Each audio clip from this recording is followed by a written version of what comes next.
KTO Radio présente À haute voix,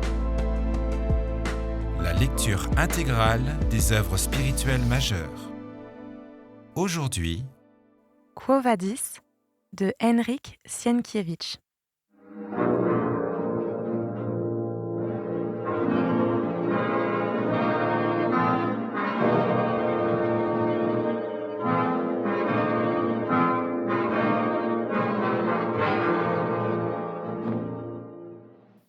Le lendemain, Vinicius s'éveilla affaibli, mais sa tête était froide et il n'avait pas de fièvre.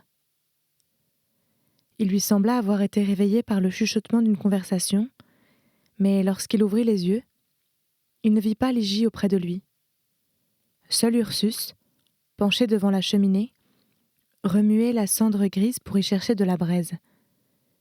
L'ayant trouvé, il se mit à souffler dessus comme avec un soufflet de forgeron.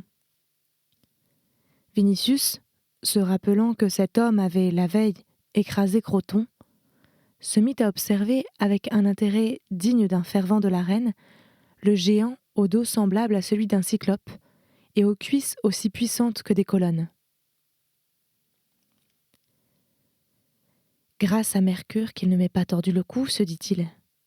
Par Pollux, si les autres légiens lui ressemblent, nos légions du Danube pourraient bien un jour passer un mauvais quart d'heure avec eux. Il l'interpella à voix haute. « Hé, esclave !» Ursus sortit sa tête de la cheminée et, souriant presque amicalement, il dit « Que Dieu te donne, Seigneur, une bonne journée et une bonne santé. Mais je suis un homme libre et non pas un esclave. » Vinicius, qui avait envie de questionner Ursus sur le pays natal de Ligie, éprouva un certain plaisir à entendre ces paroles, car parler avec un homme libre, même simple, portait moins atteinte à sa dignité de Romain et de patricien que de parler avec un esclave, en lequel ni la loi ni la coutume ne voyaient un être humain. « Tu n'appartiens donc pas au Aulus ?» demanda-t-il. « Non, Seigneur. Je suis au service de Kalina, comme j'étais au service de sa mère, mais de plein gré. » Cela dit, il rapprocha sa tête de la cheminée pour souffler sur les tisons sur lesquels il avait jeté du bois, puis il se releva et dit « Il n'y a pas d'esclaves chez nous. » Vinicius lui demanda alors « Où est Ligie ?»« Elle vient tout juste de sortir, et moi je dois, Seigneur, préparer ton petit déjeuner. Elle a veillé sur toi toute la nuit. »« Pourquoi ne l'as-tu pas remplacée ? » ?»« Parce qu'elle l'a voulu ainsi, et moi, mon devoir est d'obéir. » À ces mots, son regard s'assombrit et, au bout d'un moment, il ajouta « Si je ne l'avais pas écouté, toi, tu ne vivrais plus, Seigneur. » « Est-ce à dire que tu regrettes de ne pas m'avoir tué ? » ?»« Non, Seigneur. Le Christ ne nous commande pas de tuer. »« Et Atacinus ? Et Croton ? » ?»« Je ne pouvais faire autrement, » marmonna Ursus. Il se mit à regarder comme avec regret ses mains qui, sans doute, étaient restées païennes, bien que son âme eût reçu le baptême. Ensuite, il accrocha une marmite à la crémaillère et, s'accroupissant devant la cheminée, il fixa la flamme de ses yeux songeurs. « C'est ta faute, Seigneur, » ajouta-t-il enfin. « Pourquoi as-tu levé la main sur elle, une fille de roi ?» Vinicius se sentit, dans un premier temps, blessé dans son orgueil de voir un rustre doublé d'un barbare non seulement lui parler avec autant de familiarité, mais encore le réprimander. À toutes les choses extraordinaires et invraisemblables qu'il découvrait depuis l'avant-dernière nuit, venait s'ajouter encore celle-ci. Mais faible qu'il était, et n'ayant pas d'esclave sous la main, il se contint, et d'ailleurs, le désir d'apprendre quelques détails nouveaux de la vie de Ligie prit le dessus sur toute autre considération.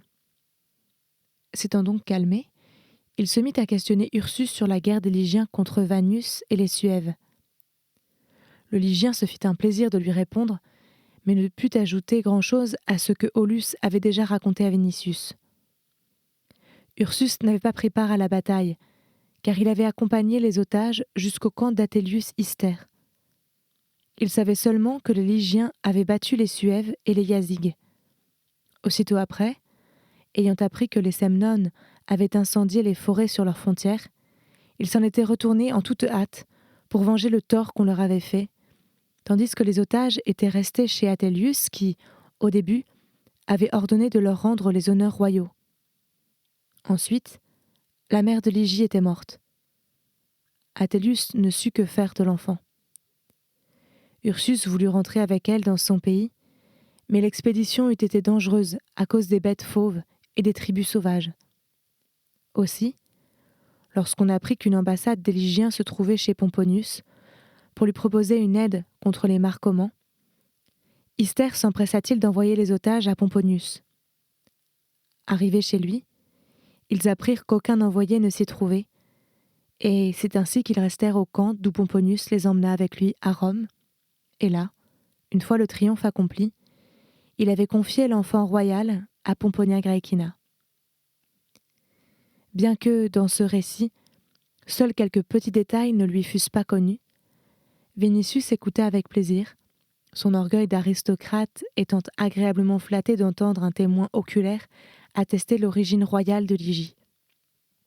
En sa qualité de fille de roi, elle eût pu occuper à la cour de César un rang égal à celui des filles des plus grandes familles, d'autant plus que le peuple dont son père fut le souverain n'avait jamais été en guerre avec Rome, et, quoique barbare, il pouvait s'avérer redoutable car, au témoignage d'Athélius Istère lui-même, il possédait un nombre incalculable de guerriers. Ursus, d'ailleurs, confirma pleinement ce témoignage car, à la question de Vinicius concernant les Lygiens, il répondit « Nous vivons dans les forêts, mais notre territoire est si grand que nul ne sait où finit la forêt, et le peuple y est nombreux. Il y a aussi dans ces forêts des enceintes castrales en bois, avec de grandes richesses, car ce que les Semnones, les Marcomans, les Vandales et les Quades rapportent chez eux comme butin pris de par le monde, nous le leur reprenons. Eux, par contre, n'osent pas venir chez nous, mais lorsque le vent souffle de chez eux, ils incendient nos forêts. Et nous n'avons peur ni d'eux, ni du César romain. Les dieux ont donné aux Romains la souveraineté sur la terre, décréta sévèrement Vinicius. Les dieux sont de mauvais génies, répliqua avec simplicité Ursus, et là où il n'y a pas de Romains, il n'y a pas non plus de souveraineté romaine. Cela dit, il attisa le feu et continua comme s'il se parlait à lui-même. Lorsque César a pris Calina à sa cour, et que j'ai cru qu'on pourrait lui faire du mal, je voulais partir dans nos forêts, et appeler les Lygiens à venir en aide à leur princesse. Et les Lygiens se seraient mis en marche vers le Danube, car c'est un peuple d'une grande bonté, quoique païen. Et je leur aurais porté la bonne nouvelle. Moi, de toute façon, un jour, lorsque Calina sera rentrée chez Pomponia, je la prierai humblement de me permettre d'y aller, car le Christ est né bien loin d'eux, et ils n'ont pas entendu parler de lui. Ils savaient, certes, mieux que moi où il lui fallait naître, mais s'il était venu au monde parmi nous, dans nos forêts, nous ne l'aurions sans doute pas supplicié.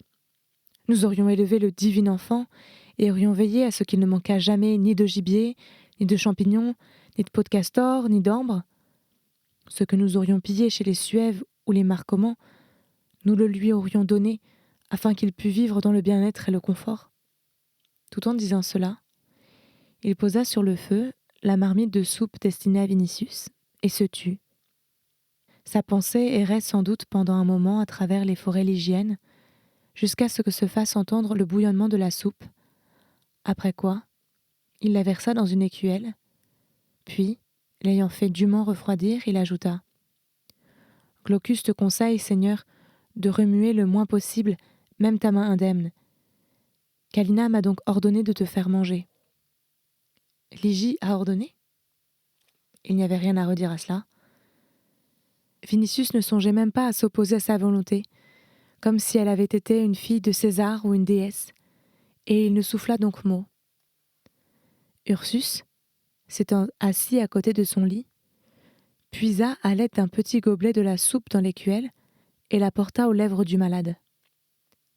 Il le faisait avec tant de sollicitude et avec un si bon sourire dans ses yeux bleus que Vinicius avait de la peine à croire que cet homme pût être le terrible titan qui, la veille, avait terrassé Croton et s'était abattu sur lui-même telle une rafale et l'eût déchiqueté si Ligie n'avait pas eu pitié de lui.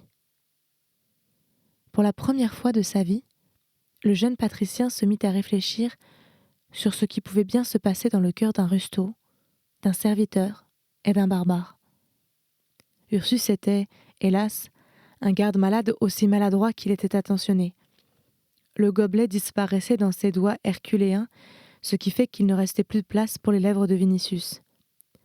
Après plusieurs essais infructueux, le géant, gêné, s'avoua vaincu. Il est plus facile de tirer un auroch de son repère. La gêne du Lygien amusa Vinicius, mais sa remarque attira son attention.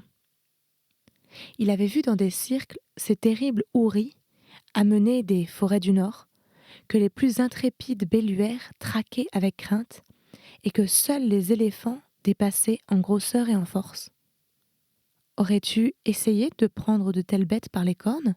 demanda-t-il avec stupeur. « Avant ma 20e année, j'en avais peur, » répondit Ursus. « Mais plus tard, cela m'est arrivé. » Puis, il se remit à faire manger Vinicius avec encore plus de maladresse. « Il faut que je demande à Myriam ou à Nazaire de me remplacer, dit-il.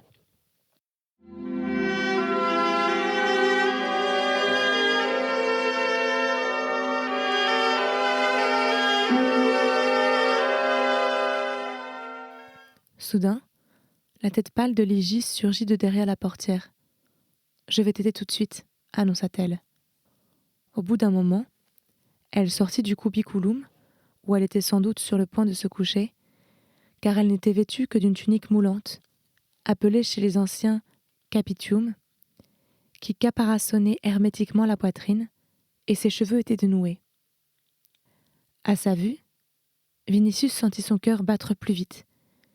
Il lui reprocha de n'avoir pas encore pris de repos, ce à quoi elle lui répondit gaiement « Je m'apprêtais justement à le faire, mais je vais d'abord remplacer Ursus. » Puis, ayant pris le gobelet, elle s'assit au bord du lit et se mit à faire manger Vinicius, qui se sentit à la fois humilié et heureux.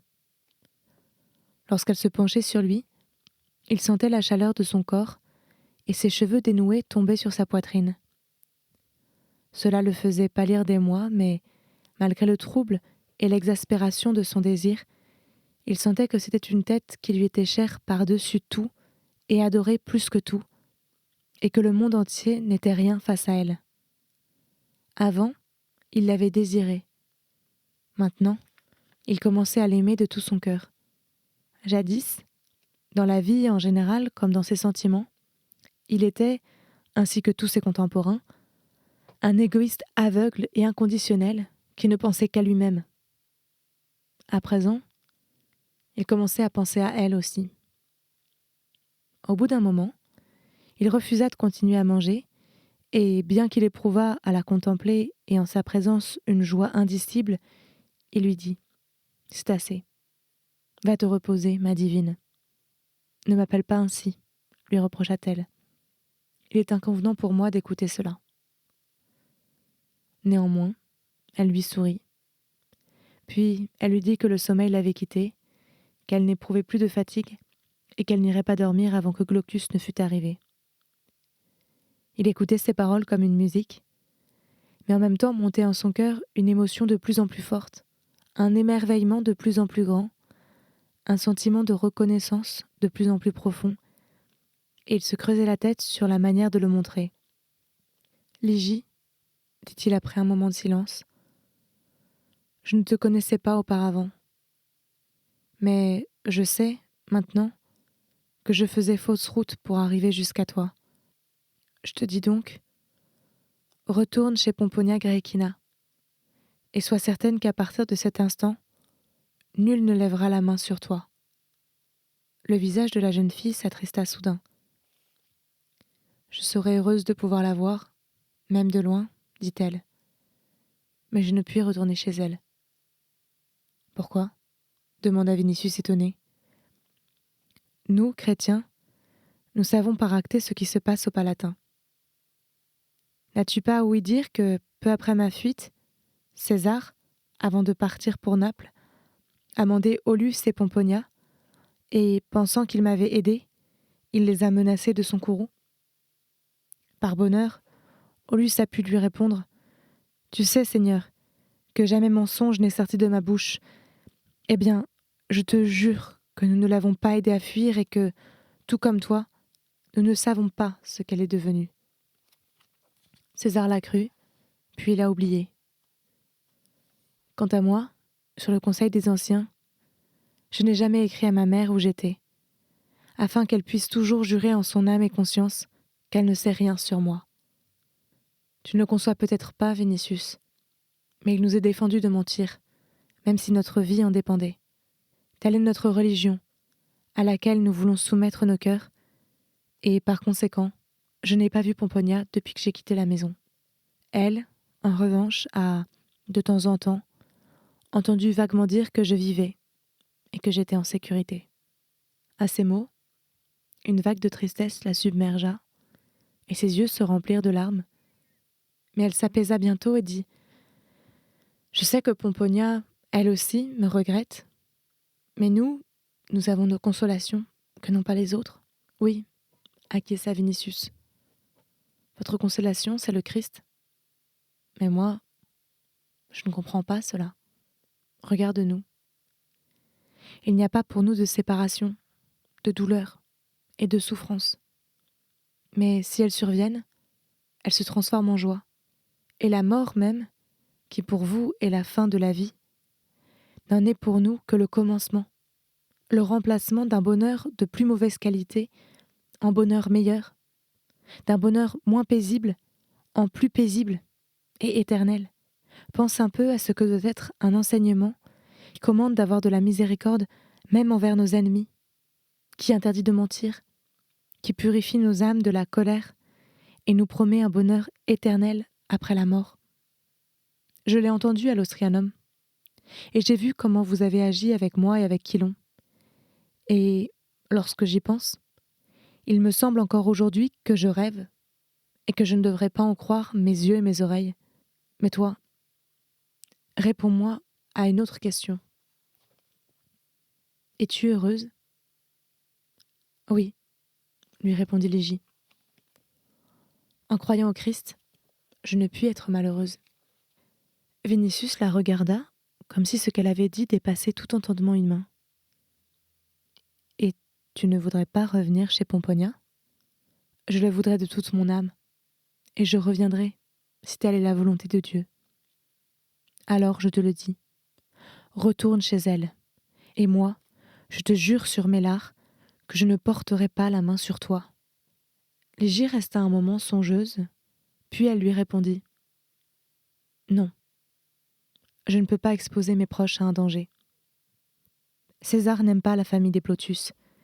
Si j'y retournais, et tu sais comme chaque nouvelle se répand en Rome grâce aux esclaves, on parlerait de mon retour dans toute la ville, et Néron l'apprendrait sans nul doute de ses esclaves. Il ne manquerait pas alors de châtier les Aulus, et, pour le moins, me reprendrait de nouveau à eux. Oui, lui concéda Vinicius en frottant les sourcils. Cela pourrait bien arriver. Il le ferait ne serait-ce que pour montrer que sa volonté doit être respectée.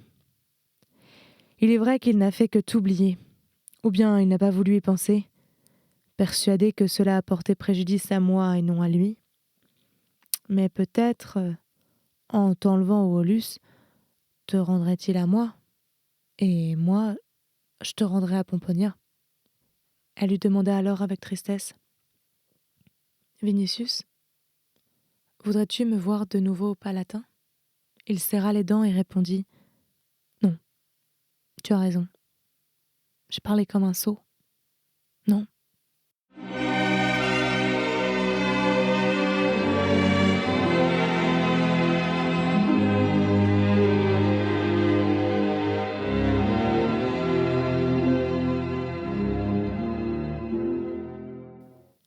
Il entrevit soudain devant lui comme un gouffre sans fond.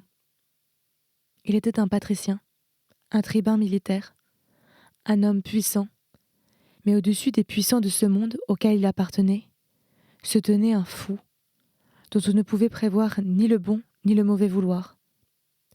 Seuls des gens comme les chrétiens, pour lesquels tout ce monde, avec ses séparations, ses souffrances, et la mort elle-même n'était rien, pouvaient ne pas tenir compte de lui, ne pas le craindre. Tous les autres devaient trembler devant lui. L'horreur de l'époque à laquelle il vivait apparut à Vinicius dans toute sa monstrueuse étendue. Il ne pouvait ainsi reprendre Ligie ou Aulus, de crainte que le monstre ne se ressouvînt d'elle et ne la frappât de sa colère. Pour la même raison, s'il prenait maintenant Ligie pour femme, il pourrait les mettre tous en péril. Ligie, lui-même et Léolus. Un moment de mauvaise humeur suffirait pour les perdre tous. Vinicius sentit, pour la première fois de sa vie, que, ou bien le monde devait changer et renaître, ou bien la vie deviendrait tout à fait impossible. Il comprit aussi ce qui, il y avait encore un moment, avait été obscur pour lui, à savoir qu'en ces temps, seuls les chrétiens pouvaient être heureux. En même temps, il éprouva de la peine à la pensée qu'il avait lui-même embrouillé sa propre vie et celle de Ligie, et qu'il n'y avait, pour ainsi dire, pas de sortie de cet embrouillamini. Sous le coup de ce chagrin, il lui dit « Sais-tu que tu es plus heureuse que moi ? Toi, vivant dans la pauvreté et dans une seule pièce, parmi ces gens frustes, tu avais ta religion et ton Christ. Moi, en revanche, je n'ai que toi. Et lorsque tu m'as manqué, je me suis trouvée comme un misérable, sans toi et sans pain. Tu m'es plus cher que le monde entier. Je t'ai cherché parce qu'il m'était impossible de vivre sans toi. Je ne voulais ni manger, ni dormir. N'eût été l'espoir que je te retrouverais, je me serais jetée sur mon sabre. Mais j'ai peur de la mort, parce que je ne pourrai plus te regarder. Je te dis la pure vérité. Je suis incapable de vivre sans toi, et seul l'espoir de te retrouver et de te revoir m'a fait vivre jusqu'à présent. Te souviens-tu de nos conversations chez Léolus ? Un jour, tu m'as tracé un poisson sur le sable et moi, je ne comprenais pas ce que cela voulait dire. Te souviens-tu que nous avons joué à la balle ?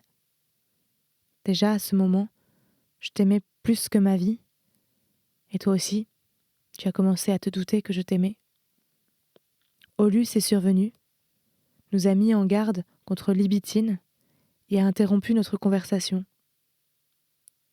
Au moment de faire nos adieux, Pomponia a dit à Pétrone que Dieu était un, tout-puissant et miséricordieux. Mais il ne nous était pas du tout venu à l'esprit que votre Dieu était le Christ.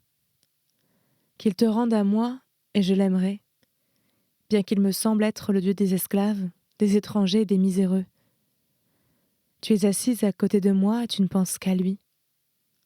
Pense à moi aussi, sinon je le haïrai. Pour moi, toi seul es une divinité. Béni soit ton père et ta mère, béni soit la terre qui t'a vu naître. Je voudrais me jeter à tes pieds et t'adresser des prières, te vénérer, t'apporter des offrandes, me prosterner devant toi, toi 3 fois divine. Tu ne sais, tu ne peux savoir combien je t'aime. À ces mots, il passa sa main sur son front pâle et ferma les yeux. Sa nature n'admettait jamais de barrière, dans la colère comme dans l'amour. Il parlait avec exaltation comme quelqu'un qui, ayant cessé de se maîtriser, rejetait toute mesure dans les paroles comme dans les sentiments. Mais ce qu'il disait venait du plus profond de son âme, était sincère. On sentait que la douleur, l'émerveillement, le désir et l'adoration, accumulés dans sa poitrine, jaillissaient enfin en un torrent impétueux de paroles.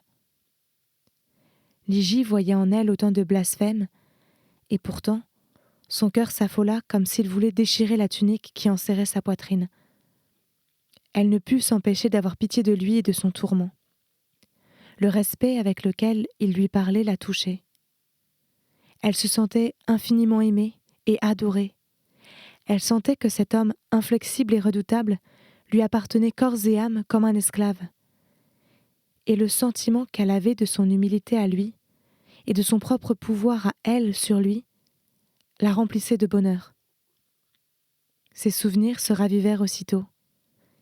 Il était de nouveau pour elle ce merveilleux et beau jeune homme semblable à un dieu païen, Vinicius, qui, dans la maison d'Éolus, lui parlait d'amour et tirait de son sommeil son corps encore alors à demi enfantin, celui-là même dont elle sentait encore les baisers sur ses lèvres et des bras duquel, au Palatin, Ursus l'avait arraché comme il l'eût sauvé des flammes. Mais maintenant, avec cette expression de ravissement et en même temps de douleur sur son visage aquilin, avec ce front pâle et ses yeux suppliants, blessé, vaincu par l'amour, aimant, plein d'adoration et d'humilité, il lui sembla être tel qu'elle eût voulu la voir alors, et qu'elle eût aimé de toute son âme, donc plus cher que jamais. Et soudain, elle comprit que pourrait venir un moment où l'amour de cet homme l'envahirait et l'emporterait comme un ouragan. Et, l'ayant ressenti, elle eut la même impression que celle qu'il avait eue il y avait un instant, qu'elle se trouvait au bord d'un gouffre. Était-ce pour cela qu'elle avait quitté la maison d'Éolus ? Était-ce pour en venir là qu'elle avait cherché le salut en fuyant ? Était-ce pour cela qu'elle s'était cachée aussi longtemps dans des quartiers misérables de la ville ? Qui était ce Vinicius ? Un Augustin, un soldat et un courtisan de Néron. N'avait-il pas pris part à ses débauches et à ses folies, comme en témoignait ce festin que Ligie ne parvenait pas à oublier ? N'allait-il pas dans les temples y déposer des offrandes à des dieux infâmes en lesquels il ne croyait peut-être pas, mais qu'il honorait d'office tout de même ? Ne l'avait-il pas poursuivie pour faire d'elle son esclave et sa maîtresse, et la plonger en même temps dans ce monde effroyable de futilité, de concupiscence, de crimes et d'infamie qui appelait la colère et la vengeance de Dieu ? Vinicius semblait changer, il est vrai. Et pourtant, ne venait-il pas de dire lui-même que, si elle allait penser au Christ plus qu'à lui, il serait prêt à le haïr ? C'était À haute voix, une émission de KTO Radio. Aujourd'hui, Quo Vadis. Lecture, Marie Rambaud. Captation et réalisation, Gustave Schlicht et Thibaut Dagalier. Une émission disponible en podcast sur ktoradio.com ou sur l'application KTO Radio.